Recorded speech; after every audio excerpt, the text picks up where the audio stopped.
തിന്മകൾ കൽബില് നന്മ ചെയ്യാനുള്ള ഉദ്ദേശങ്ങളെ, ഇറാദത്തുകളെ ദുർബലമാക്കി കളയും. തിന്മ ചെയ്യാനുള്ള ഉദ്ദേശങ്ങളെയാണ് ശക്തിപ്പെടുത്തുക. തിന്മയിൽ മുഴുകുന്ന ആളുകൾക്ക് നന്മ ചെയ്യുന്നത് ഉദ്ദേശങ്ങൾ പോലും കൽബിൽ ഉണ്ടാവില്ല, ഉദ്ദേശിക്കാൻ പോലും അവന് സാധിക്കില്ല. അവന് തിന്മക്കുള്ള ഉദ്ദേശങ്ങൾ മാത്രമേ ഉണ്ടാവുകയുള്ളൂ. വഹുമിൻ അഖ്വഫിഹാ ലിൽ അബ്ദ്, ഒരു അടിമയുടെ മേലെ ഏറ്റവും ഭയപ്പാടുള്ള അവസ്ഥയാണത്. അന്നഹാ തുദ്ഇഫുൽ ഖൽബ അൻ ഇറാദതിഹി, അവന്റെ ഉദ്ദേശങ്ങൾ ദുർബലമാക്കും. ഫതഖ്വ ഇറാദത്തുൽ മഅസിയ, തിന്മക്കുള്ള ഇറാദത്താവും ശക്തിപ്പെടുക.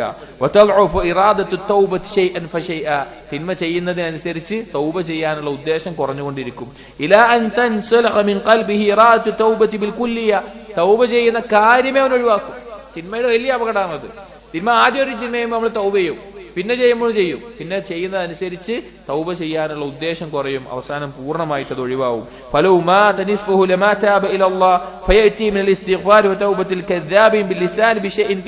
എന്നിട്ട് അവൻ പിന്നെ തൗബ ചെയ്യും. ഇസ്തിഗ്ഫാർ എന്താണെന്ന് വെച്ച് കഴിഞ്ഞാല് കദ്ദാബീങ്ങളുടെ തൗബയും ഇസ്തിഗ്ഫാർ ആയിരിക്കും, അഥവാ നാവ് കൊണ്ട് വെറുതെ പറയും.